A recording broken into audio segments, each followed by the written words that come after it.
résident permanent, faut pas oublier, c'est ça que je cherchais à la base, en fait. Tu vois, je me perds dans ce que je dis. Le résident permanent, faut pas oublier qu'en fait, à la base, il a tous les droits, peu importe, d'un citoyen canadien.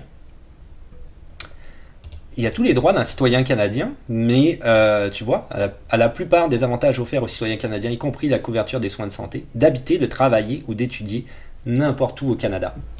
De demander la citoyenneté canadienne, ça, il me semble, c'est 3 ans, je me semble à peu près de mémoire, après que tu aies ta résidence permanente. Donc, ça veut dire que tu peux aller partout au Canada, c'est écrit. Partout au Canada. Tu n'es pas obligé de rester au Québec à partir du moment où tu as la résidence permanente, en dépit de ce que plein de monde peut te dire, parce que là, on est sur je te le remonte, sur le site du gouvernement du Canada, et c'est eux qui décident, c'est le fédéral, c'est comme ça. Ils n'ont pas le choix. Donc, une fois que tu es résident permanent, tu vas où tu veux. Tu vois, c'est écrit ici, site du gouvernement, je te l'ai dit, et c'est exactement ce que je viens de te lire tout à l'heure. Donc il n'y a pas de souci. Le petit hic que Yaz, d'ailleurs, je ne sais pas s'il me regarde, je pense pas, m'avait parlé, c'est que quand tu es en fait en demande de résidence permanente, ok, et que tu es passé par exemple par le Québec ou le candidat des provinces, tu vas être en fait associé à ce programme d'immigration-là.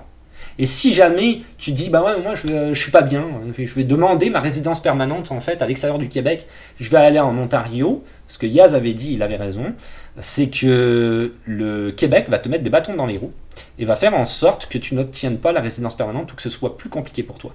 Donc à partir du moment où tu as entamé tes démarches quelque part avec un permis de travail fermé, tu es dans l'obligation, je te dirais, de finir tes démarches à l'endroit où tu es dans quasiment 100% des cas.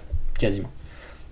Je dis quasiment 100% des cas parce que dernièrement, on a eu une histoire avec les infirmières et les infirmières ont pu, à ce moment-là, directement aller... elles ont eu un accord, en fait, avec Ottawa, donc le fédéral, et elles ont un code, le code des infirmières, et du coup, il y a eu le PVT, c'est une bonne question.